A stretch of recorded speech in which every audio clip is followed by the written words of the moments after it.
Hey there. How's everyone? All of you who are on live and for those on the replay, we are in a Thanksgiving season, and I want to wish the best of this season of gratitude and joy and family and all those wonderful things that go together. I want to wish the best of that to you. And so, welcome, and please say hello and let me know where you're calling in from, looking in from, watching in from. It's all good, and I'm glad to know that you all are here and want to get into it right now. Today, I will walk you through why change isn't easy and share some of my favorite strategies to help you maintain work-life balance, elevate your growth, find fulfillment in your next chapter, and as you navigate through personal and professional transitions. Now, change can be tough because it creates uncertainty and disruption, and we're not sure what to do with it. And, as someone said, there's no right way to show up in moments of great change. Only what to do is to bring yourself as much understanding as possible. And so that's what we're going to do today. We're going to look at the reasons why change isn't easy and then figure out some ways. I'll share with you some of my favorite strategies to beat that, to overcome it. And so, again, good morning. And I want to say hello to everyone, my favorite friend from Texas. How's the weather out there down in Texas? And happy Thanksgiving and happy gratitude season to you, Dr. Pierre. How are things going for you? Thank you for being here. And all of you, just please remember to leave your comments, say hello. Very delighted to see you. So, as I said, change can be tough because it creates uncertainty and disruption. So I want you to, for a moment, imagine a bridge over a wide river. And on one side is you, where you're standing with all your remarkable achievements, all your victories, everything that you've accomplished, your pains, your joys, your sadness, your successes on one side. And on the other side, that far away side, perhaps, is the future you're aiming for, that big goal you want to get, your next chapter. And it's filled with growth and victories and possibilities. Now, what's in between that bridge represents change. So, in order for you to get to that other side, you got to what? Go through the change, cross over and encounter change. And that change brings both challenge and opportunity. And as we evolve both professionally and personally, it's natural to feel growing pains along the way. Now, I know several of you are out there saying to me, growing pains, It's more than that. And you've already experienced that in your life. You've got testimony to give because you've been through those tests. And the one thing that we do know is that the only constant in life is change. And whether you've been through it recently, long time ago, however, change is going to be here, and we all went through a massive amount of change with the pandemic. And even though we're in post pandemic, change is still with us.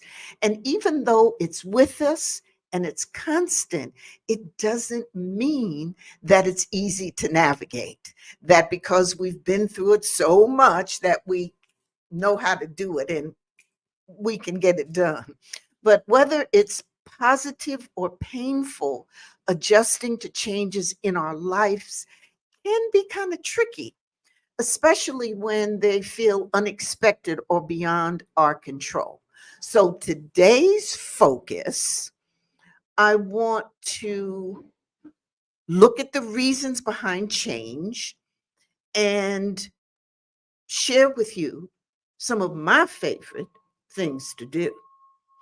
There's a surprising statistic that alux.com shared. 92% of people hope for change, particularly when they go into the new year. That's why we do them New Year's resolutions. But every year, the vast majority of us hope for or aim for some big changes. However, many, in fact, they claim most, don't see it happen, can't make it happen. And, but it's really more than the numbers of the 92% or what have you. It's really about the challenges we all face because constant change is in our lives, and we all experience it. And particularly if you're a seasoned professional, you've been through that change.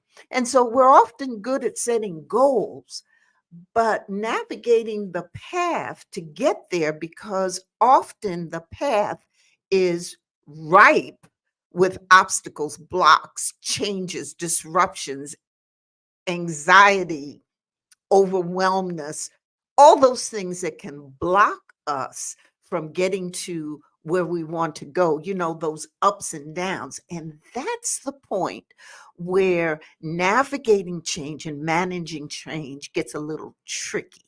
And that's why I think our talk today is so important, because you, as leaders, whether you're running a business, you're managing a team, you're leading a nonprofit, or you're a professional who's just going through the changes.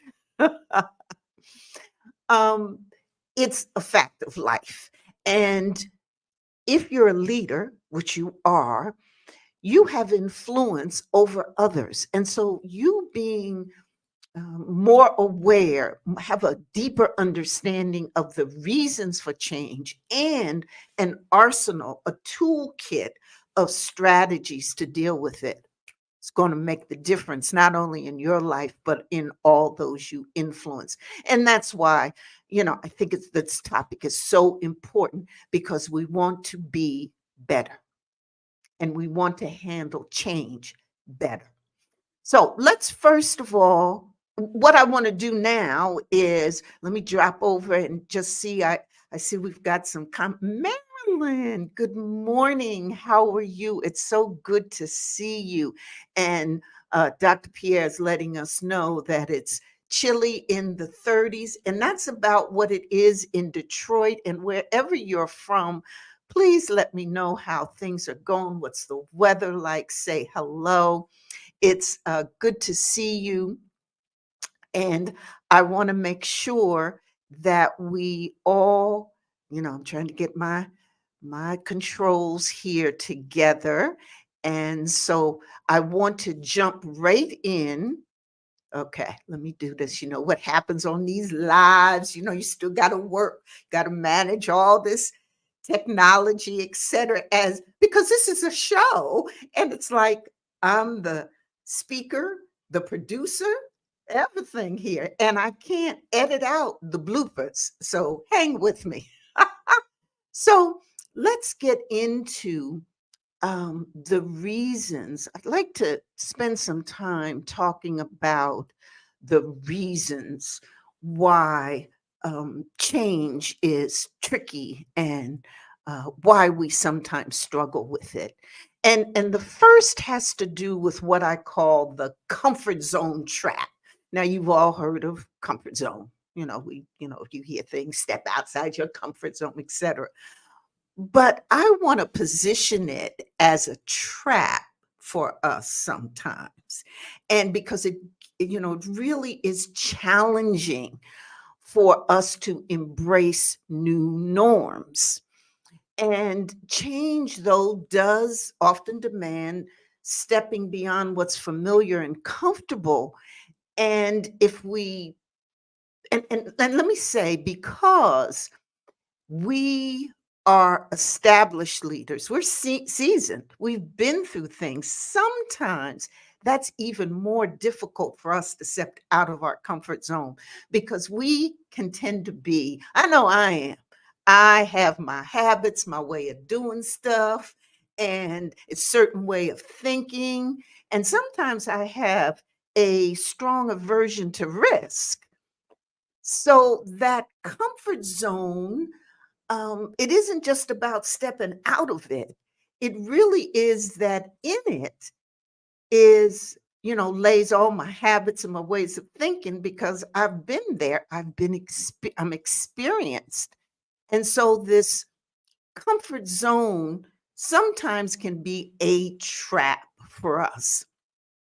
And I want to lay that out for you as a reason number one for you to think about in terms of why we struggle with change. And so, but let's get to some of the things that we can do about it. Some of my favorite things to do. First is probably the most important, and that has to do with um, recognizing that you're going through this. You're going through something different. It's it's going to be filled with uncertainty, and to say to yourself, take a deep breath and say, "Oh, okay. So this is different. This is something I stepping out to do, something I wasn't expecting perhaps, but I have to take a deep breath and recognize that it's here." That's one of the things that I know I did during the pandemic. I got to the point of where I said, "Okay, this not only was unexpected, we were unprepared for it, and it's not my fault." And so I had to, in order for me to get through some of that fear, was and to try to get back to some sense of normalcy. I had to recognize what the situation is. So let's spend some time whenever we're facing change or about to go into change to recognize that is here with us. Another thing to do, of course, is this mindset shift. Now, we can choose how we look at change. We can see it as a growth opportunity, or we can see it as pain, discomfort, I don't want to be here, and all of that. But the fact is, it's a choice. And so, sometimes it's important for us to change the way we think about the change and try to identify one area where you feel you need to change, you feel stagnant, and you want to make a difference in that. Just one area. Like perhaps it's getting out of bed, starting your day an hour earlier. That would be a change in your routine. And again, excuse me, it would be a change that is if you, let's say, are used to getting out to bed at 9 o'clock and you decide, well, I'm going to get out to bed at 8. That's a change in your routine, right? So that's what I'm suggesting, that as you deal with mindset and see things, you can choose how you view it. And one of the ways to shift your mindset is to commit to one action that pushes you out of your boundaries.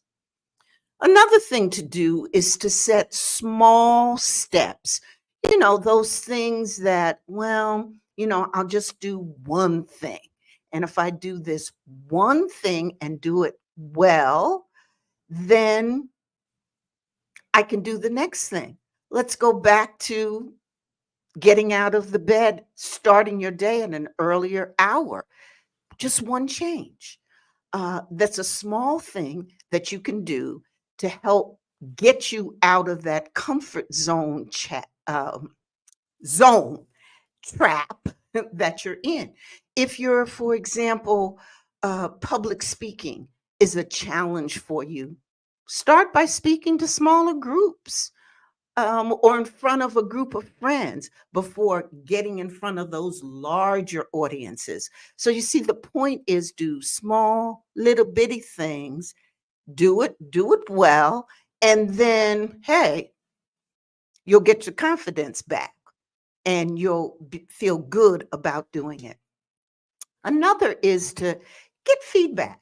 So, you have friends, there are peers, or maybe you want to get a coach. It's one of the things that I do to get feedback on areas where you might be playing it safe. You may not think you are, but others could see that, well, you're in that trap. Because there's one thing about that comfort zone trap. Often we don't know that we're in it, and we need somebody to tell us or point it out to us. And sometimes an external perspective can really pinpoint growth opportunities you might not see. And then the last strategy in stepping out of your comfort zone trap, I'd like to invite you to think about is to celebrate the small wins. So each time you successfully step out of your comfort zone, no matter how small the step is, acknowledge and celebrate it. This builds up your confidence, the momentum. It tends to say to yourself and to others, hey, I did this. And I'm going to pause and say, good job, because we all need to pat ourselves on the back. And when we do, it gives us that kind of confidence. So, the thing that I say to the leaders that I work with, I really want you every day to find something to celebrate, because the just the whole essence of leadership, the action of leadership, being in it is tough. And when you're in leadership, or when you're doing those kinds of influential um, task or activity, and you're influencing other people, you're working with other people, you're running your business, that's real challenging work. And in it, you need to find those things that are working. And so celebrating small wins can, in fact, make a difference and help you get out of that comfort track. And so that's one of the things that is so important, I think. Hey, Carol Gray, good morning. That's my home girl, Neptune, New Jersey, Jersey Shore. That's where I'm from. For those of you who didn't know, many of you who know that coming to you live from Detroit, Michigan, did not know that I was a Jersey girl. Yes, I was raised on the East Coast, stayed there for many, many years, ended up in Detroit because I met the man of my life and love, and he was a Detroiter, but I still call the Jersey Shore my home. So, speaking about this trap of the comfort zone, thank you, Dr. Pierre. Yes, it is a trap. And you're right, there is no growth in that comfort zone trap.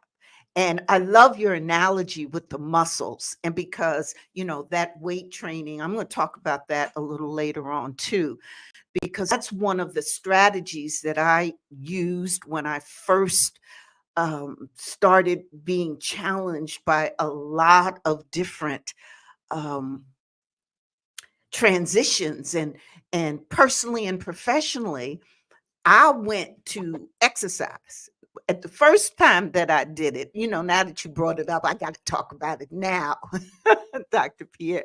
But the first time, uh, that I used exercise as a way to deal with the changes I was going through, it was a great way to get out of the house in the morning, first thing before everybody got up. And then I just got to love it, and I got into the habit of it, and it became part of my everyday arsenal. And so it became very key and significant. So let's look at another reason why we struggle with change, and that is we have a support gap. We navigate change, we manage change, we try to deal with it without enough backup. We don't have sufficient support. And if you're in a leadership role, again, whether in a business or in a company or you're running your own nonprofit, wherever, oftentimes leaders face change without having the support they need, enough support, whether emotionally or professionally. And this issue, I want to point out to my sisters, the female leaders, those of us who lead and are female, that particularly in male dominated fields or in companies, this is particularly acute. We don't have the support. And when you don't have the support, navigating change becomes a whole lot tougher. It's harder. And I know this has been my experience. How many of you have experienced this as well? This whole notion of not having enough support for yourself as you're going through these changes we're talking about. Good morning, Bridget. How are you? Mwah. My link sister, how you doing? It's so good to see you. Good morning. And we're talking about change here and this whole dynamic of us not having enough support for what we're going through. But so if you found yourself in this situation, I want you to put a yes in the comments. Let me know how you're feeling, whether this has happened to you, whether you're here with me live or on the replay. But let's get into some of my favorite things to do about this particular dynamic or reason for me struggling with change and all of us struggling with change. One of the things that I love to do is to forge what I call an alliance circle. Yeah. This is a diverse group, a network of mentors, peers, and professionals that support me and that can support you. And oftentimes we think about forming these alliances strictly from a business perspective to get certain opportunities or advantages or the next contract or piece of business. What I'm suggesting to you is that also your alliance circle, your group of allies can provide emotional and support to you as you going through various changes. Okay.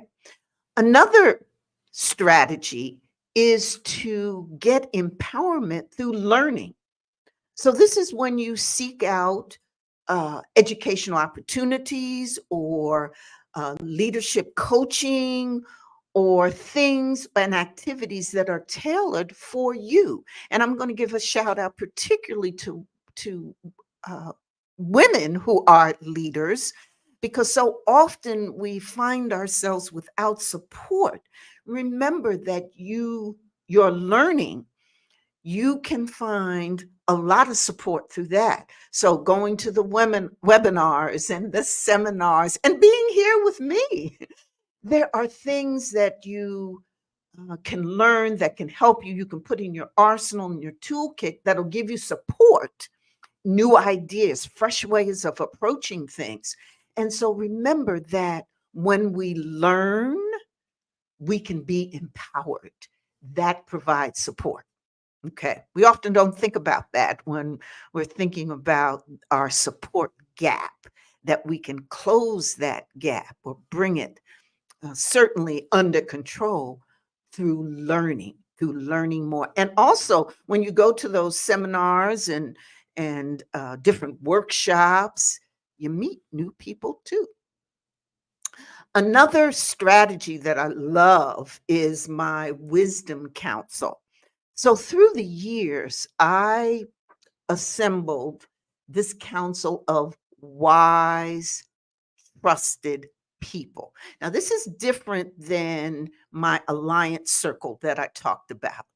This is a group of people who, most of them were older and clearly much more experienced because I needed wisdom. That's what I needed. It wasn't about the title, the position, or what have you, though many of these wise people, went through various tremendous, career growth and, were pinnacles in the community and all of that. But not everyone.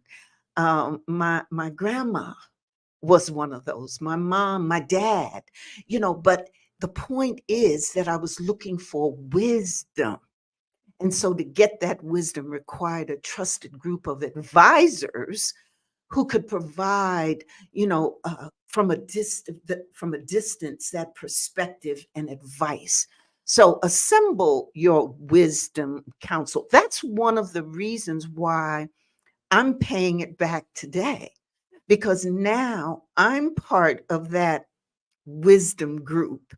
I've been through decades of the challenges, running organization, raising millions of dollars, leading community initiatives, and through being mother, wife, widow, um, grandma, empty nester, all of those. And I'm in my third act.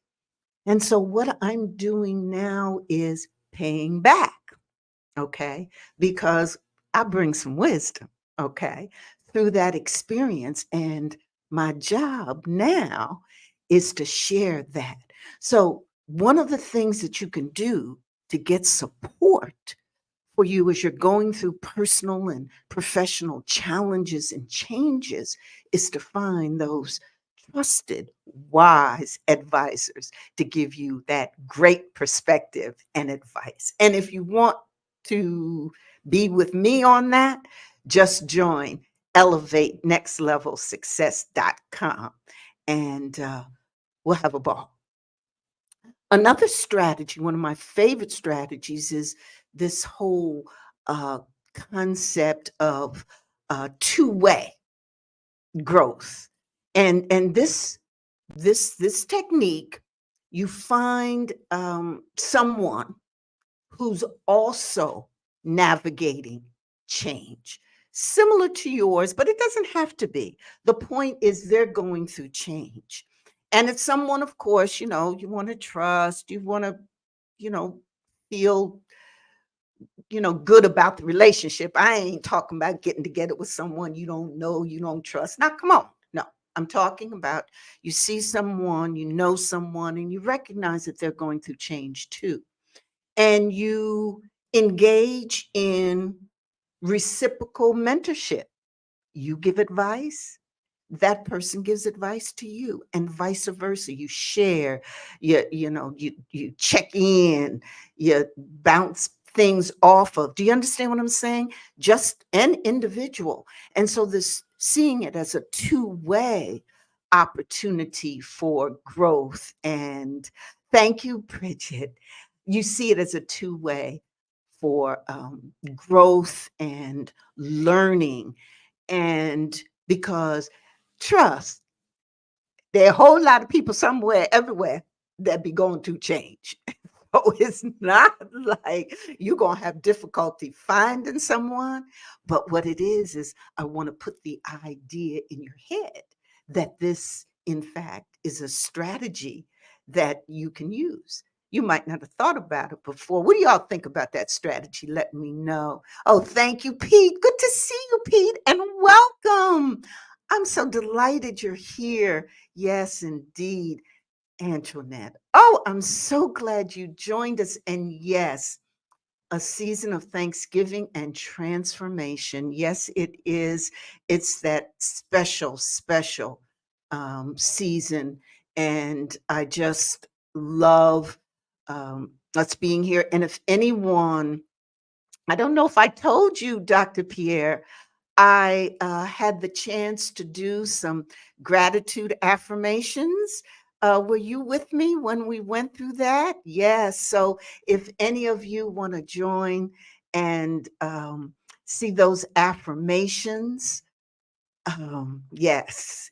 Uh, there you could go on this channel on LinkedIn or on YouTube, but gave affirmations for this wonderful season. So listen, I want to give you one other strategy to deal with the this reason of the support gap. One of the reasons that we struggle with change, and something you can do is to really cultivate a culture of openness.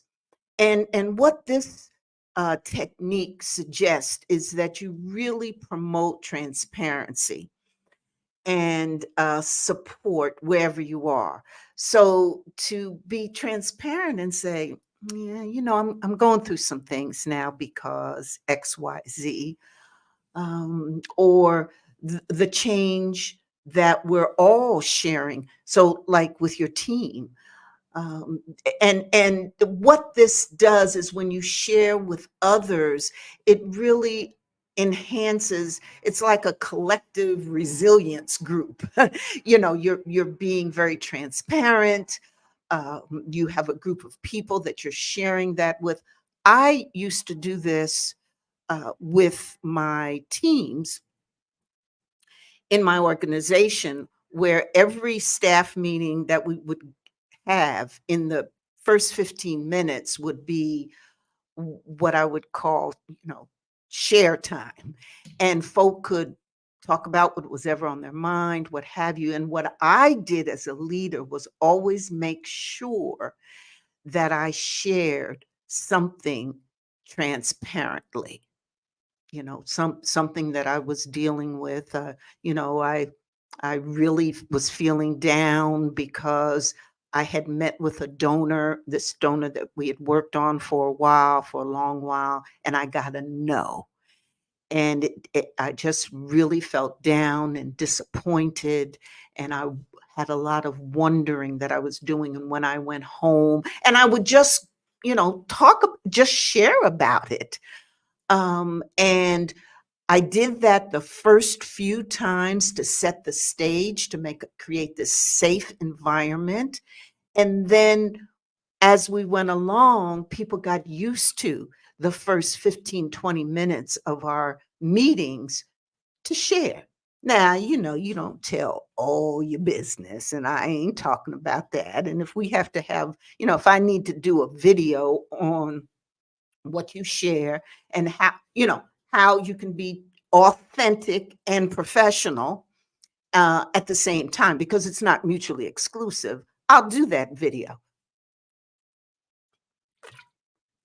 But I hope you get what I'm saying. The point is that as you're trying to build support and close the support gap when you're going through change, one of the techniques is to create this culture of openness with others. Okay? Yeah, I see we have a number of comments. Yes, we do mirror in other ways. Oh, oh, I think you're talking about your twin. Yes, yes. Okay, great. Thanks for sharing that. Oh my goodness, Vivian. Vivian Bacard. Now, that's one of my heroines there. You want to talk about a sharp sister who's authentic, has her own style, and has created so much influence around the country in her work that she was doing when she was with GM, but she's continuing to do it. I'm just so pleased and honored, tuned in to start my holiday off right. Fabulous. And Vivian, I know I owe you a call and I will be doing that. Thank you so much for dropping in.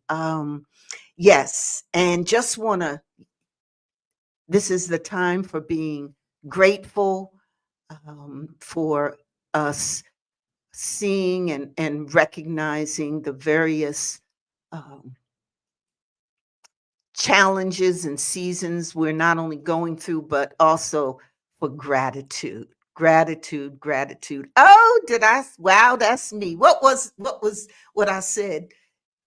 Pop it in. Let me know. I want to know.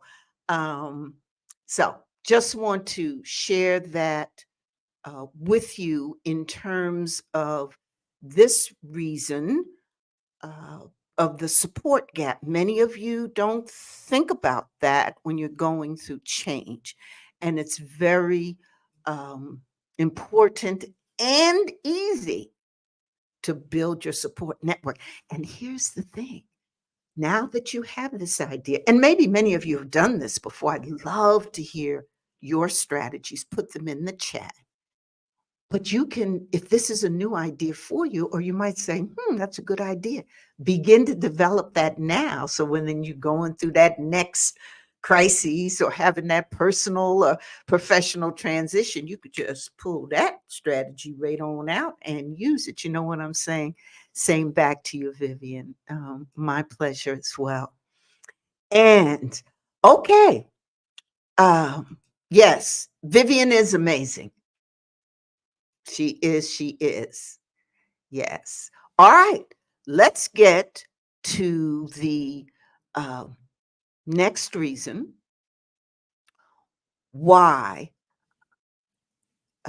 change, why we struggle with change. And sometimes I struggle with what the next slide is. Okay.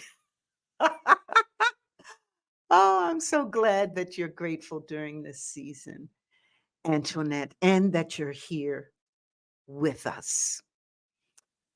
This reason. Now, this one I saved for you because one of the reasons that we struggle with dealing with change is that we overlook the emotional roller coaster that change puts us on. I grew up on the Jersey Shore, as I said. I don't know if Carol is still here. I grew up on the Jersey Shore. And if anybody knows anything about that part of the country, we I grew up on the beach and the boardwalk. You know that song, Under the Boardwalk? I can't sing, but I have my heart is there. I lived under the boardwalk. I mean, being under the boardwalk, I mean, I could do a whole, in fact, I think I might do a video on under the boardwalk. Okay. But anyway, there was the boardwalk, there was the rides, there was the carousels, there was the boats, everything. And there was this huge roller coaster. Well, I grew up with that. Now, I'm sure many of you in your life have gone to various parks, amusement parks, and places and been on roller coasters. Okay. I grew up with this roller coaster. And one of the things that I know that we do, and I ain't a big roller coaster fan. And so sometimes I kind of try to stay away from it.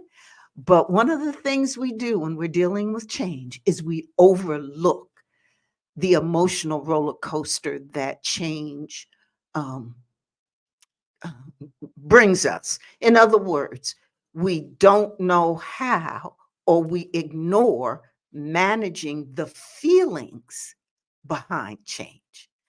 Change isn't just about strategy and logistics. If you're big time in a company or you're running your business and, you say, we have to change this, we have to pivot, and you have the whole map laid out and the strategy, and you're going to do this and that. That's a big part of it, but it's also an emotional journey. And sometimes we tend to overlook the impact of change on our emotions because change can produce anxiety, fear, and loss. And so to overlook it makes it much more difficult. So here are some of my favorite things to do. Emotional mapping. I love this. And that is where you identify and acknowledge your emotional responses to change. In other words, how you feeling, what you feeling. Um, and this could be as simple as a journal.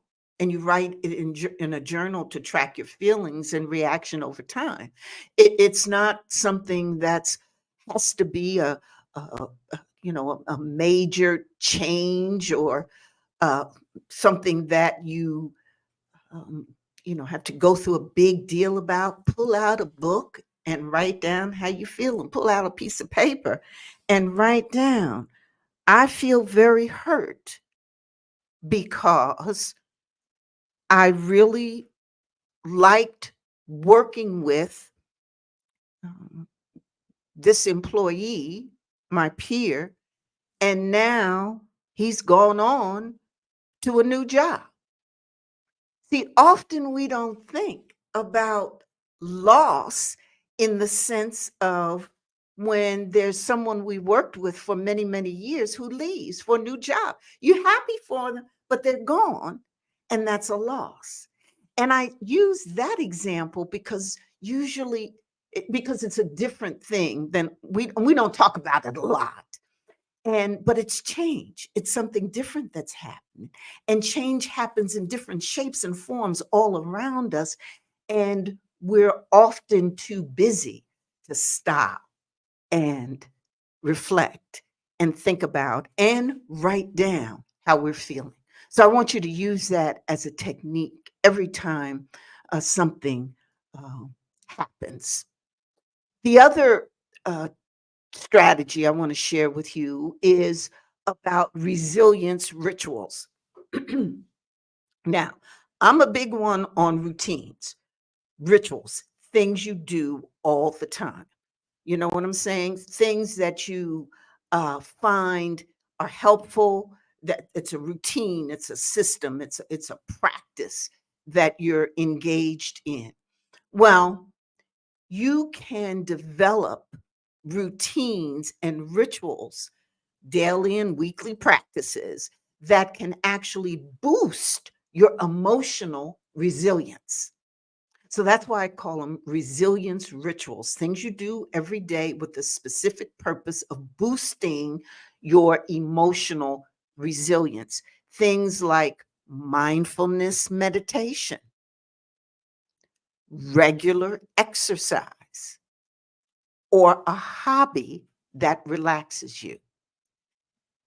Don't think of these as just doing something. Think of these things as helping boost, build up, strengthen your emotional resilience to change, to the emotional roller coaster that you're going through any kind of change. And I want to say the change doesn't have to be painful.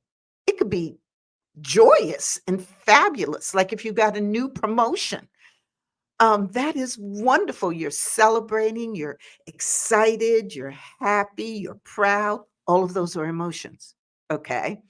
And but it is a change. It is gonna be different. If you got a promotion, there are gonna be different people you working with, different people who are gonna be working for you, who might have been your colleagues at one time, new responsibilities, new people you're gonna meet, new tasks you're gonna have to do, some of which you may have never done before, et cetera, et cetera, et cetera.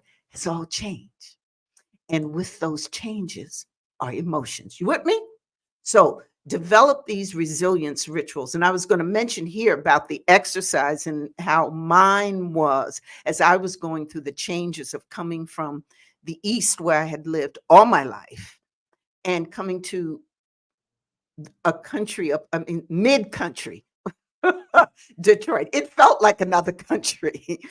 um, and yes, like Bridget is moving to Nashville. That's a change, Bridget. You ready for it? You dealing with it? That's a change. And when we move from one location to another. And so when I came to Detroit, that was new for me. I'd never been anywhere other than on the East. I became a wife. And then a few couple years later, I became a mom. All of these were first time new and changes. And one of the things I developed back then was the exercise. And like I shared earlier, it first was to get out the house, but then it became a terrific habit. But it became, and it is still today, one of my main resilience rituals that I do every single day. Another strategy I want to leave you with is what I call an empathy exchange. Now, this is similar to being transparent, where you create this, again, safe space with your team or with your peers or with your friends, where you actually discuss the emotions relative to change and you can openly discuss them.